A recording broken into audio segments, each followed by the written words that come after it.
Good afternoon, everyone. How are you all doing today? Good, good. Can you hear me in the back? Great. So welcome. This is an extraordinary turnout for our first What Matters to Me and Why this semester. I'm really grateful for such a wonderful presence here of students, faculty, and staff. How many are here for the first time? All right. Oh, that's a big number. So please make sure you grab some food. There are some seats up here. It's not class. No one will call on you, so please come on down. And we hope you join us every month for this. We do this 8 times a year, 4 times a semester, basically the first Wednesday of every month. And we serve a free lunch, so we hope to see you at all of our future events. Before we start, I just want to give a shout out to a very special guest here today, University Trustee Dr. Bob Paget. Bob, thank you so much for being here. Really grateful to have you here. It's always a pleasure to see you, and we love your support and advocacy of this program. For the newcomers, I just want to say something quickly about What Matters to Me and Why. I think this is our 17th year, but our university archivists can correct me. One of the things that makes this such a unique program is that students are involved. Students nominate speakers, they choose speakers, they help us think about the speakers who they would like to see. Oftentimes, students will introduce the speakers as well. So I encourage all students to think about your own mentors on campus. If they haven't spoke in this program before, please recommend them. You can do that on our website. You can just email us at the Office of Religious Life. We'd love to hear your recommendations. I'll also say this. I've been hosting this now. This is my 10th year. And I have a new job on campus as Vice Provost of Campus Wellness and Crisis Intervention. So I'm going to take a step back from religious life for a year or two. But I'm really grateful for the presence of our new Associate Dean of Religious Life. She's been with us for 3 weeks, Vanessa Gomez-Brake. Vanessa, could you please stand? We finally have someone in the Office of Religious Life who knows what they're doing, so that's going to be a change for everyone. Vanessa has done extraordinary work at the Office for Religious Life at Stanford. We stole her from Stanford this summer. Their loss is our gain. And she's going to be leading the What Matters to Me and Why program from here on out. So if you want to be involved, just contact her, and she'll be introducing and organizing the programs from here on out. Before I introduce our special guest speaker to kick us off this semester, I just want to shamelessly plug a few upcoming events. Sorry, let me say one more thing about Vanessa. Listen, I'd be remiss if I didn't say that yesterday was a very difficult day on our campus and across the country with the rescission of DACA. I think you've all read the Provost and President's memos about how we're going to do everything we can to support all of our students, regardless of immigration status. The Provost appointed Vanessa as the point person for DACA and undocumented students on our campus. She will case manage individual student cases. We are here to support our students legally, financially, in any way we can. If you or other students you know are DACA or undocumented and need any help, support, guidance, please encourage them to see Vanessa. She's also a chaplain, so she can keep confidentiality in all of that. So thank you. Thank you, Vanessa, for doing that. 3 weeks in, and she's got the most important role on campus. All right. Let me shamelessly plug a few upcoming events. On 9/11, this Monday, we're going to do our annual 9/11 memorial service. That'll happen at 5 p.m. outside of DPS. Many of you may not know, but we actually have a 9/11 memorial on our campus outside of DPS. It's a piece of steel from the World Trade Center that was donated to us by the 9/11 Families Association, the Fire Department of New York.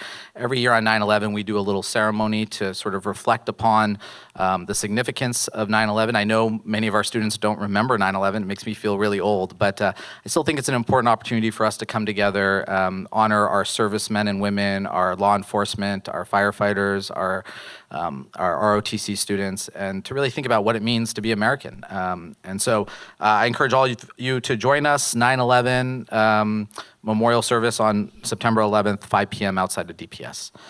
On 9/18 at DML 240, we're hosting the internationally acclaimed author and spiritual teacher J.J. Gold. He's going to be talking about his new book on world peace/inner peace. I'll be interviewing him for that. And on October 3rd, we're hosting my dear friend and colleague Roger Steffens. He just released an epic oral history of Bob Marley. He's the world's leading historian on Bob Marley. The New Yorker did an amazing 6-page spread about this book. That's 10/3, October 3rd, DML 240. We're going to launch his new book. You can buy it. You can meet him. You can learn about Bob Marley. It's going to be a really fun event. So I encourage all of you to join us for that. And now it's my great honor to introduce our first speaker of this school year, Claude Zachary. And I got to say this, it's really poignant and poetic for me on my last What Matters to Me and Why as the host to introduce Claude. Because Claude, I think, was the first person I met on campus when I got this job in 2008. He has been, at least in my experience, at every What Matters to Me and Why ever. He, as the university archivist, he recorded all the What Matters to Me and Whys until about 2008 or 9, the first 10 years or so. They're all on the website as a real audio file, so you can hear the old ones on audio. Now we have the new ones on video. He is probably the biggest advocate of this program on campus. And so for me, this is a kind of an extraordinary and fortuitous bookend to my experience here. He was here my first What Matters to Me and Why, and now my last. So I'm really grateful for this opportunity. Claude Zachary is the university archivist. He's been at USC since 1998. He's a national leader in archival sciences. And he plays a unique role here, which you'll learn about, as the sort of preserver of an institutional history, the archiver of our stories, the person who really helps us think about what we are and where we're going. If you don't know him, I hope you'll take the opportunity after this to get to know him and to learn about the extraordinary work he does. So please join me in giving a warm What Matters to Me and Why welcome to our university archivist and friend, Claude Zachary.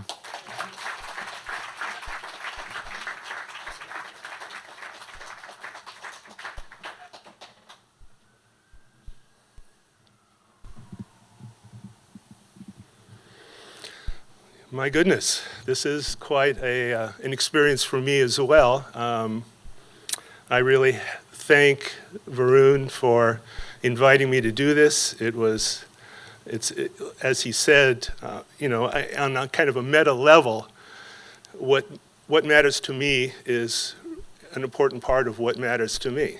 This has been a very important program for me to come to, and as the archivist here, to be able to hear some of our leading lights and great administrators, faculty members, staff, administrators talk personally about what they do, what matters to them, what's important to them, has been so wonderful, as Varun mentioned, to have down recorded for the record, the permanent record, so folks in the future who are interested in all the amazing things that are going on here at USC and have gone on here at USC have a chance to, get, drill deeper into, just the surface story that so often, we only have access to in newspaper accounts and press releases and that sort of thing.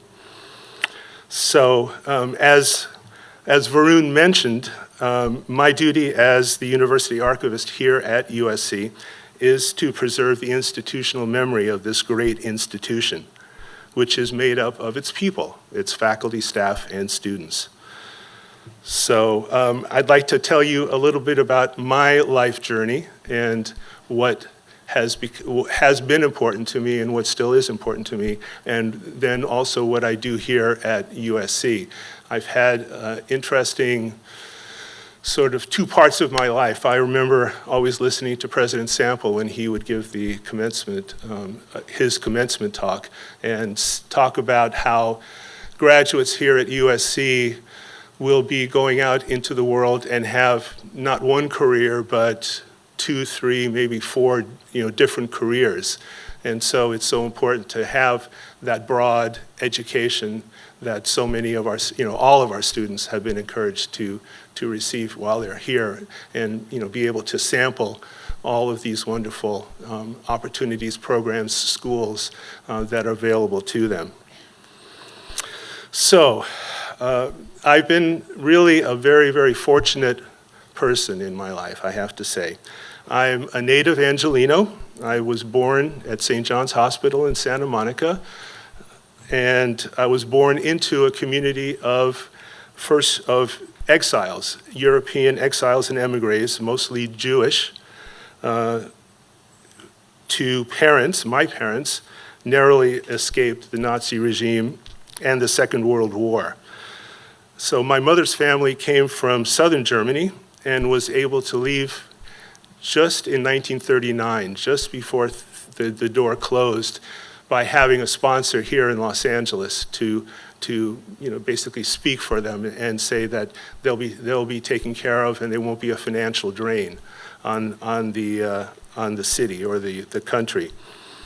And my father was born in Vienna, and he was in the middle of medical school in Vienna when the Anschluss happened, and he basically had to leave very quickly and had family in New York City, so he emigrated quickly, came to New York, didn't like it so much, and decided Southern California was the place for him, so he bought a car and came out to Los Angeles and worked also from in the early 40s, and my folks met here in Los Angeles in 1945, and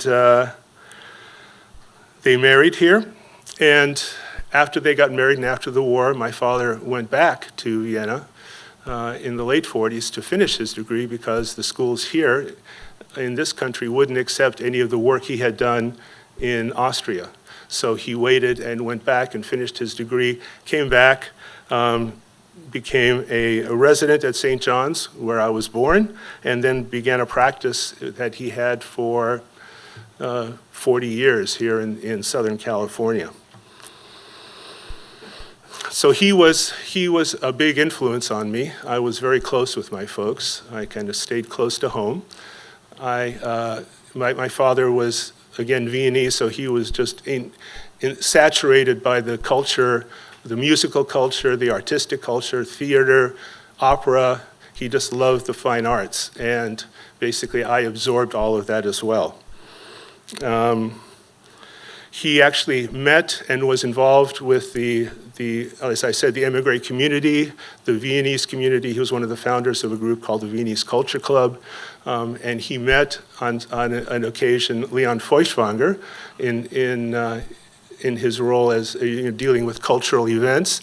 And later his wife, Marta Feuchtwanger, many times over the years. So when I first came to USC and came to our special collections library, and if you've ever been in Doheny on the second floor, special collections, there'll be a lot of shameless plugs in this talk for one of our hidden treasures, so to speak, special collections.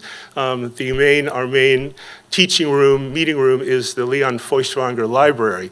So that kind of gave me kind of an immediate kind of cultural connection with being here at USC. I grew up in Beverly Hills. My folks bought a house in 1956 where my wife and I still live. So I have a lot of deep roots. I've been here my whole life.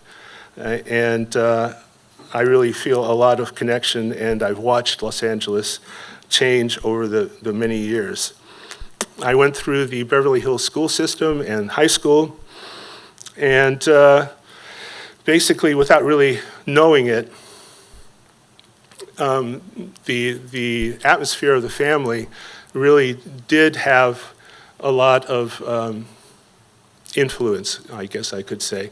There was a lot of bleed through, so to speak, from the experience of going through the Second World War and losing family and friends, having to leave their home and come here and start all over again. So there were a lot of issues with that, and I kind of ended up leading a very kind of sheltered existence at home. I got very much into reading. I became a culture vulture, basically. I read voraciously. I listened to music. I got into record collecting, sort of haunting the stores on my own, looking through all of the wonderful LPs of that era, mostly classical and then later jazz were my interests. And I didn't actually get into, except of course, the Beatles and the Rolling Stones, this is the middle 60s. I didn't really get into rock and jazz and folk until I went off to college. And I went to the film, I watched a lot of films. When I could drive, I went to a lot of the local rep theaters in town, movie theaters that showed the Janus Film Festival. I don't know if anybody remembers that. The European classics, Japanese, Kurosawa, Bergman, Fellini, Antonioni, Hitchcock, Orson Welles, some of my real heroes. And I sort of absorbed that. I watched a ton of television, listened to the radio. So, I was just kind of like a sponge absorbing all this material. Basically, this really was also, I think, just other than my love of this material, but teenage years, like I said, sort of the aftermath of the Second World War, the Holocaust, on all those issues, existential questions, the inevitable existential questions about, why do people do what they do, what makes people tick, what's the meaning of life, the big questions would be there, and I would sort of go to, in the back of my mind, I think, other than really enjoying all these experiences, I would go looking for answers, seeing if some of the great artists and the great writers, through their stories, what they shared with people could help me understand what was going on in the world. And, and we were in the era then of the Vietnam War, and it was a very culturally rich time in which to be a teenager and be in Beverly Hills as well. So, excuse me one second.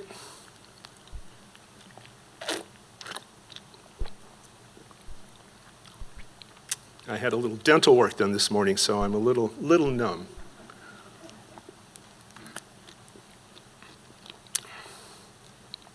So, my good luck continued in the sense that when I was ready to go to college, the really hot campus in California was UC Santa Cruz. And that Santa Cruz opened in 1965. A lot of my friends in the senior classes ahead of me, they said, wow, this is the place we want to go. It's new, it's built on a residential Oxonian Oxford-style model with residential colleges. Faculty lived on campus with the students or close by. They were very involved in community events, and just wonderful faculty came there, including Stephen Toulmin, who later came here to USC, Gregory Bateson, Norman O'Brown, Mary Holmes, a wonderful art professor. I took a lot of film courses, film studies courses. I didn't make movies. I, again, kind of kept watching movies and writing papers about them.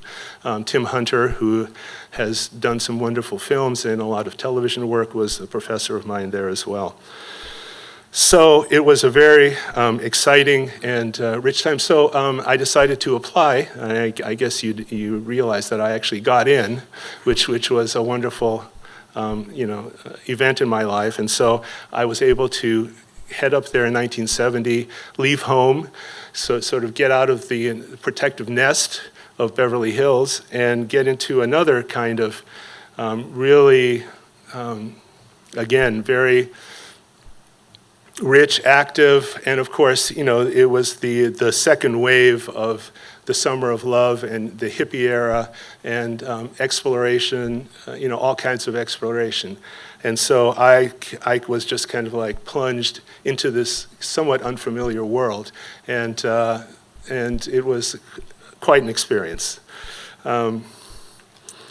By my third year there, actually, I ended up taking all kinds of liberal art courses. By my third year, I was experimenting with, at least once, with any kind of mind-altering substance that was there, and they were all there.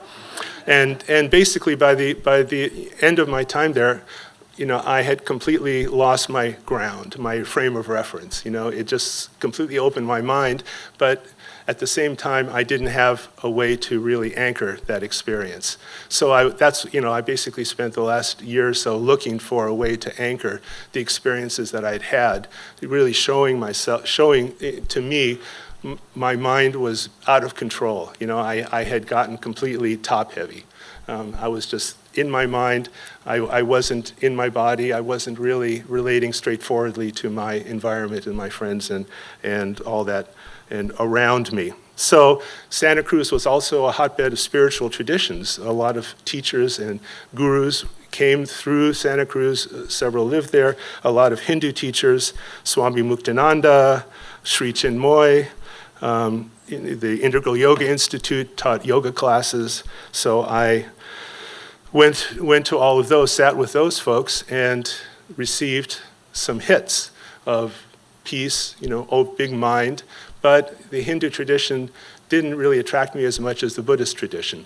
I had taken also religious studies courses and studied Buddhist theory and talks, loved listening to Alan Watts, the talks by Alan Watts, read D.T. Suzuki and the poems of Gary Snyder, and of course, the Dharma bums, Kerouac and Ginsberg and the crew there as well. And I also looked at the colorful paintings of Tibetan deities in the bookshop Santa Cruz, but decided that they were much too trippy. I was trying to really work with my mind and work with the yoga idea of unifying body, speech, and mind. So it wasn't really until I graduated and moved back home to Los Angeles that I gave Tibetan Buddhism another look. I moved into an apartment in Hollywood, small apartment in Hollywood with a friend of mine from Santa Cruz who was trying to make it in the business, of course. But I found a job through a connection that I had selling Western wear on Hollywood Boulevard. Just said, what am I going to do? I had my liberal arts degree and my degree in American film and literature.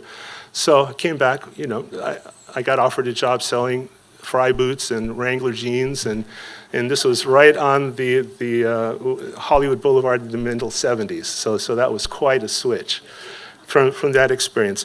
But after working there for 6 months, I was making my own money, settling down. I walked into a bookstore, a used bookstore down the street, and found a book called Cutting Through Spiritual Materialism by Tibetan teacher Chogyam Trungpa Rinpoche.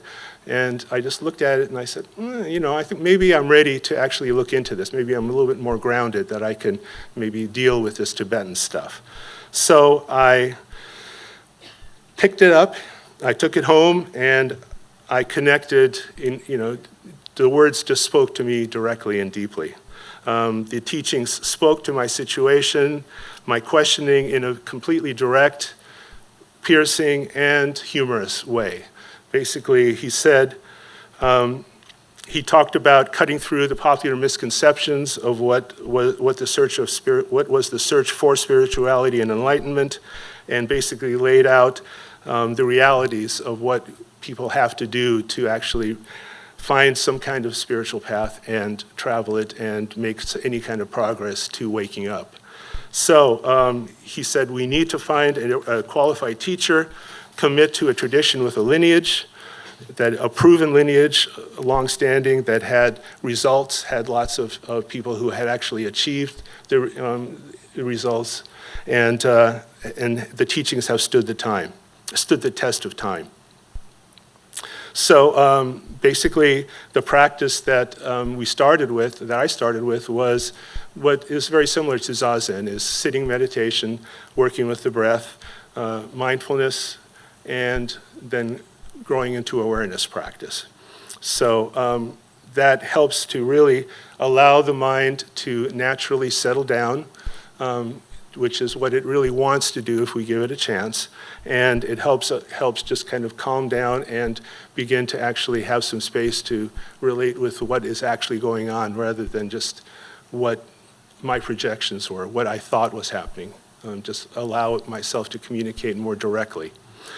So soon after finishing the book, I visited a Buddhist master at the International Buddhist Meditation Center, just west of Vermont. I attended a class, and I found the LA Center that was here in Los Angeles at that time.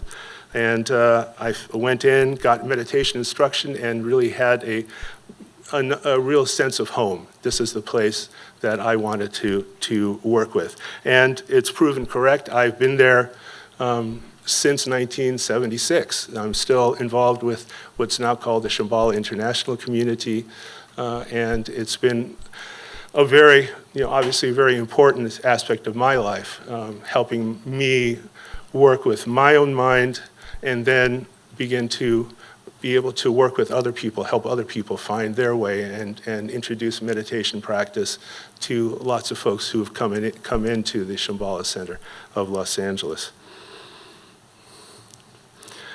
Along the way, we met and hosted lots of teachers, including the Dalai Lama back in the 70s. So, and I traveled to Boulder, Colorado for a summer session at the Naropa Institute, which is now Naropa University, which was the first Buddhist university founded in America by Trungpa Rinpoche. And that's where I actually met him for the first time, and it was a very, very profound, he was a completely present, powerful presence, and complete, you could just feel, how real the teachings were when you met him. So that was a very confirming experience.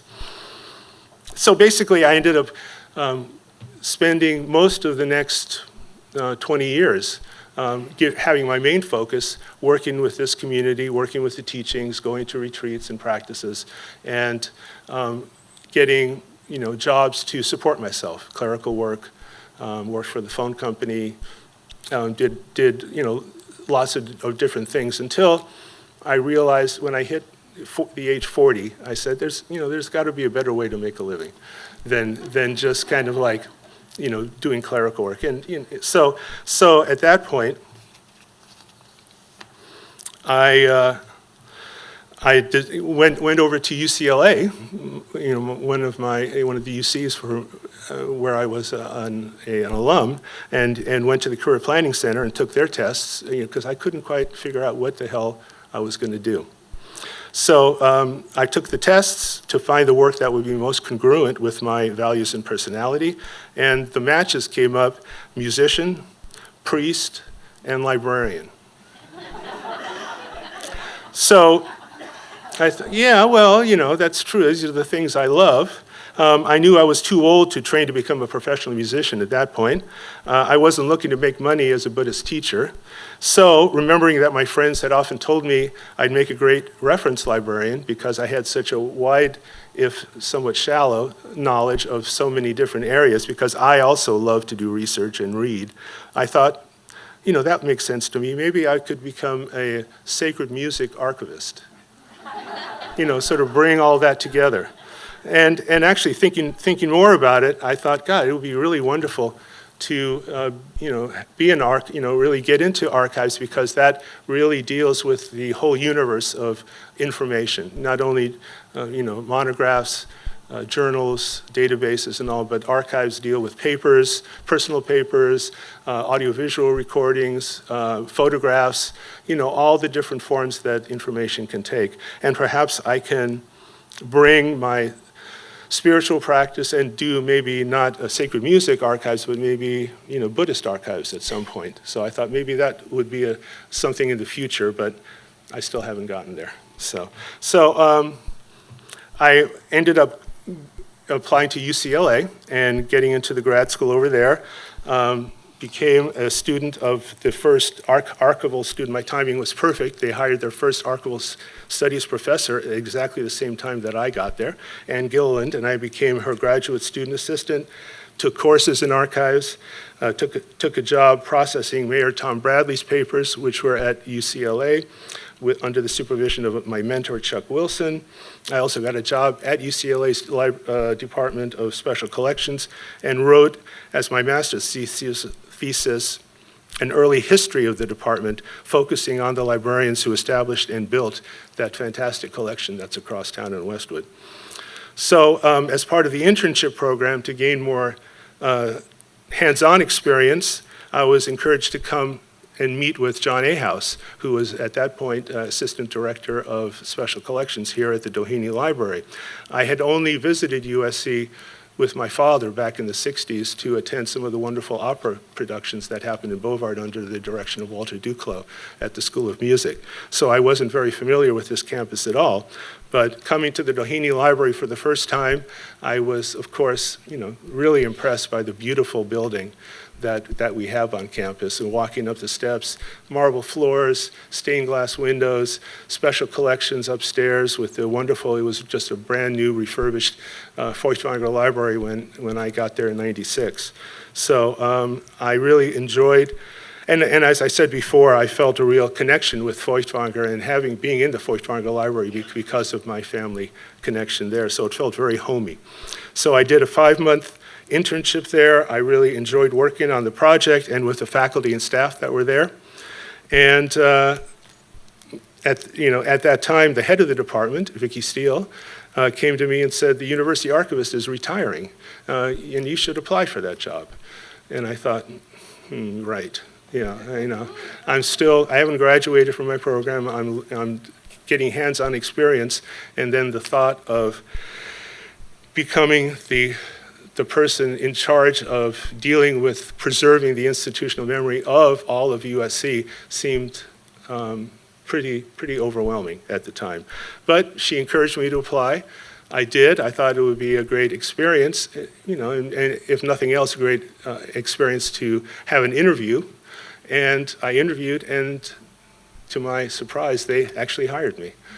And I'm still here. So that was 20 years ago. So, it's just about being, so much is being in the right place at the right time, and being willing to step forward and, as we're always told, sort of step out of the box, think bigger, sort of try things that even, you think probably won't, you won't be able to do, but, So anyway, I just wanted to quickly, before time runs out, wanted to give you a plug for the university archives and special collections, because what matters to me obviously is working with these collections, and through these collections I get to work with, as Varun said, I get to work with so many people here on campus. It's been a wonderful opportunity to connect with faculty. We have faculty papers here, and be able to work with some of the really premier faculty here on campus. We're working with Manuel Castells to archive his papers. Michael Arbib, who just retired, his papers are coming to us as well. Ralph Furtick in social work, just a wonderful man, just retired, and we've just processed his collections. We have papers that cover records from the Office of the President, the Provost's Office, and papers of late faculty members such as Warren Bennis, his papers, Barbara Meyerhoff, sociology, Leo Buscaglia in the School of Education, and Bob Biller. We have all the publications produced by USC, including all the yearbook student publications, course catalogs, commencement programs.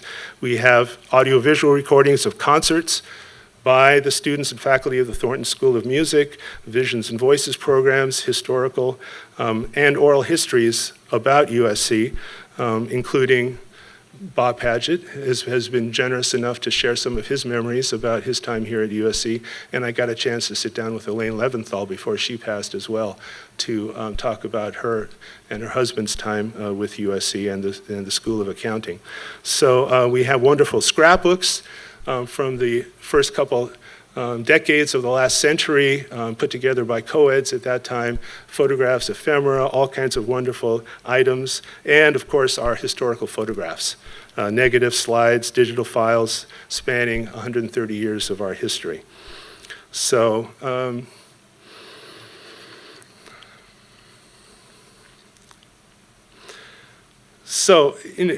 bottom line is the community of people that this documents. That's really what matters to me, is being able to, as Varun said, have the stories available to people, preserve the stories, preserve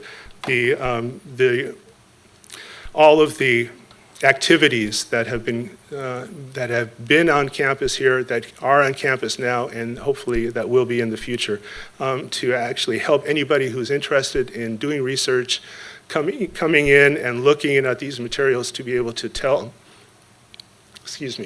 tell the story that needs to be told and actually have the actual facts to back them up.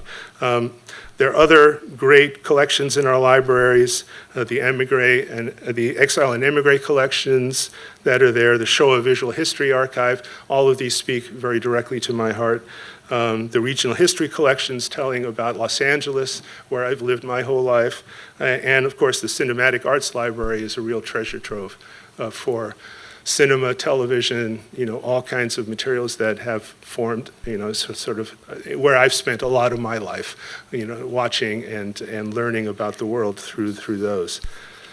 So to conclude, I am completely indebted to all of my teachers who have generously shared their knowledge and wisdom with me, all of the teachings and works of art that I have received and experienced and continue to receive that help me on my path towards seeing the truth, and to the communities, my communities that I hold so dearly, my wife and extended family, my Sangha of friends with whom I practice the Dharma together in order to bring about and to maintain awareness, the Trojan family, my archival professional community, and my fellow alums from UC with whom I stay in touch.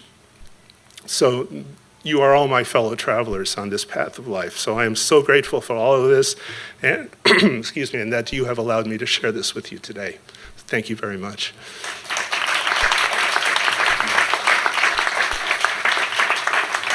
So we have a little time for some questions if anybody might have any. And I guess we do have a mic that you could wait for if you do have a question. Well, thank you so much, Claude. It's very interesting. I'm so impressed with the digital archiving of our past. Was USC sort of a leader in that sort of a drive for university preservation? Well, thank you. Thank you for mentioning that. Yeah, part of the work we've been doing is really, dealing obviously with the change from, excuse me, gosh. From the change from analog hard copies to digital files and all of that material, and also, of course, the accessibility of digital files on the internet from anywhere. So I think we were, I don't know if we were a pioneer of that, but we were solidly working with early on, I think, fairly early on, our digital library for sure, dealing with, who started out with regional history photographs of Los Angeles and working with our community, the Automobile Club. I think that was a very pioneering project, but it took a little while for us to get the support of some funding from the Alumni Association, the work of the student publications folks to be actually able to get and scan. We've scanned all of the yearbooks, all the El Rodeos, all of the Trojan Family magazines and alumni magazines, and the Daily Trojan newspapers. That's all available to be searched online in the USC Digital Library. And we're hoping to, we're constantly working to add more materials there. So that's a really exciting thing that we're hoping to expand. It'll be impossible to digitize all of the university archives because it's just too much, too expensive, and it takes too much money to maintain all of that. It does cost money to maintain digital files and storing them, yeah. So thanks for asking.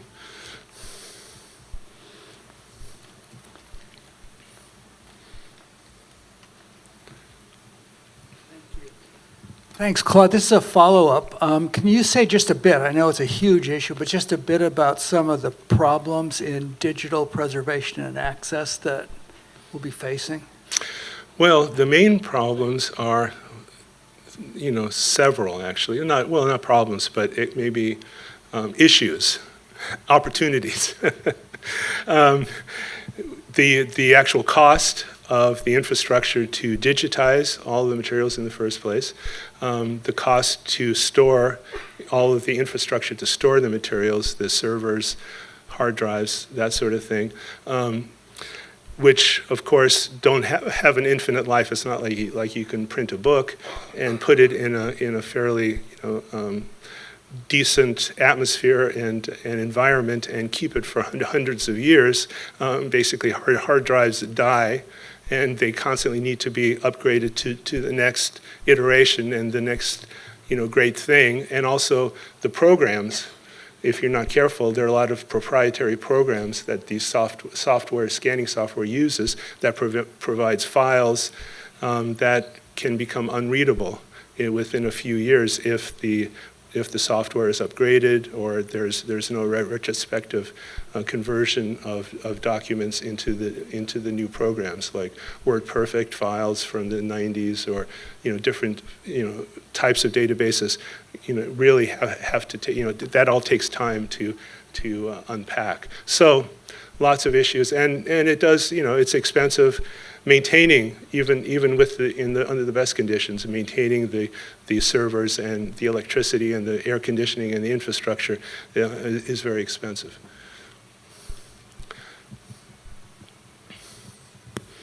Claude, I'm very interested, and we've had many talks together. When did you first become interested in Buddhism?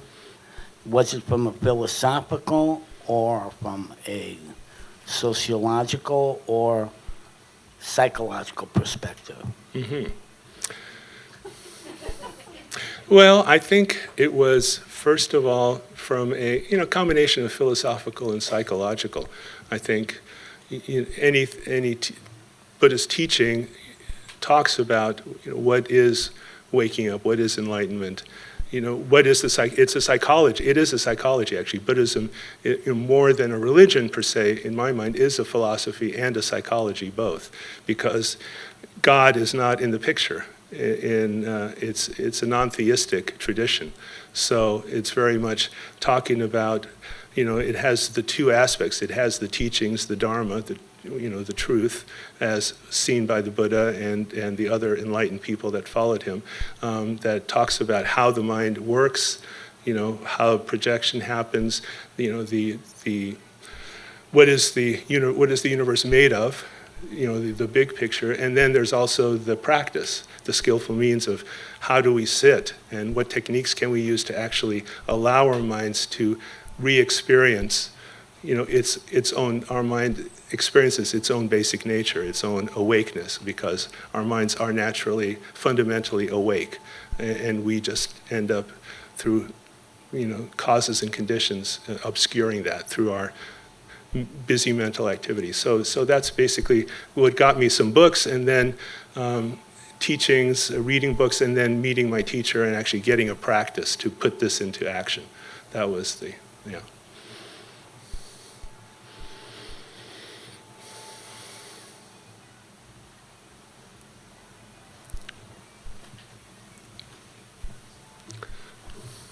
Thanks very much. I don't have a question for you, but I do want to say, from my perspective, something that I think is important to you. I met Claude about 5-6 years ago. We were doing some research on the Caldwell Scholarship, and one of the things that my mother used to tell me all the time was that there's no legal obligation in this country for people to be kind to you.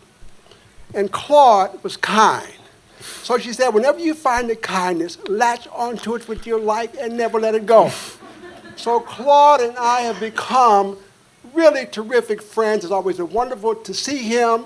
When I have nothing to do, I'll walk to Doheny or Claude, meet him on campus, and it's always a grand thing to see you. And I just want to let you know that. And kindness, I'm sure, is part of what's important to you. Absolutely. As the Dalai Lama always says, basically, the true mark of progress on the path is being kind. So I can't claim to making much progress on the path, but that is what is important. Kindness is a very, very important thing. And obviously, what the world needs now is love and kindness. Yeah. So I've got the mic, so I think there's a lot of us who are fans of Claude, and definitely the love and kindness shines through. And I've been a friend, I think, for I started almost the same time you did. I wanted to definitely commend you from the Emeriti Center, who are the retired faculty and staff. We are colleagues for life. Claude was one of our colleagues for life, and he's not yet retired, which is absolutely wonderful. But quite a few years ago, the head of communication at USC found that we had these old VHS videos of recordings of USC administrators and faculty. We went directly to Claude to get his expertise about how in the heck do you digitize that old stuff. It was amazing what we went through learning from you, Claude, in order to get that project going. We now have over 75 digitized online recordings of USC living history, which thank you so much, Claude. If it wasn't for you, I don't think that would have happened. It's a great part of the job. That's what, yeah, keeping those stories alive. One more, and then we've got to.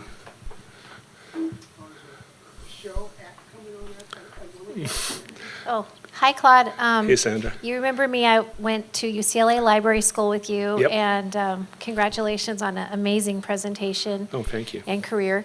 I just wanted to say, I remember one time you and I were talking on the phone. I think I was looking for a job, and you said, "Wow, you've gone so many different places," because I've worked at a lot of different places, and while he's been here at USC, and he said, "I'm just kind of like a stick in the mud," and you went to all these different places. And I just wanted to say, I didn't know all these stories, but I want to say, reflecting on what you've said today, you have gone so many places. You go so many places through being an archivist, through meeting all these wonderful people that you meet through your research, traveling through your Buddhist adventure in your mind with your friends at the meditation center. So I think you should remember that even though you've been at USC physically the whole time, you've traveled many more places than many more people have who have worked, in different places and gone through a lot of different job changes and layoffs and things like that. And I just want to commend you on appreciating how much you do what you already have, instead of always striving to get, a couple dollars more per hour to go somewhere else or to get a better title. Oh, thank you. No, you've really proved that you've had a more fulfilling experience, I think. No, it's doing true. what you've done. And Thank you. being able to be here and have my own institutional memory and be able to, now have 20 years worth of experience here and have the opportunity to meet everybody that I have met and work with these incredible minds and souls here at USC. It's a world, they talk about, the universe is in a single atom, if you can see clearly. And, this is such a rich environment. Los Angeles and USC has grown so much in the 20 years that I've been here. It's just been a gift. So thank you very much. I really appreciate it.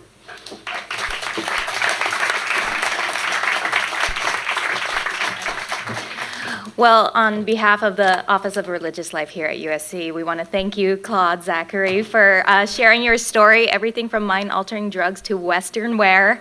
Quite engaging path to university archivist. And so as it goes, we like to give a small memento, just a journal, so you can continue to write down what matters to you and why. Thank you, Claude. Thank you. Thanks again to all of you for coming out for WMMW. Please join us again here in exactly a month. We'll be hosting Chris Smith. He is a professor with the School of Communications. So thanks again, and we'll see you next month.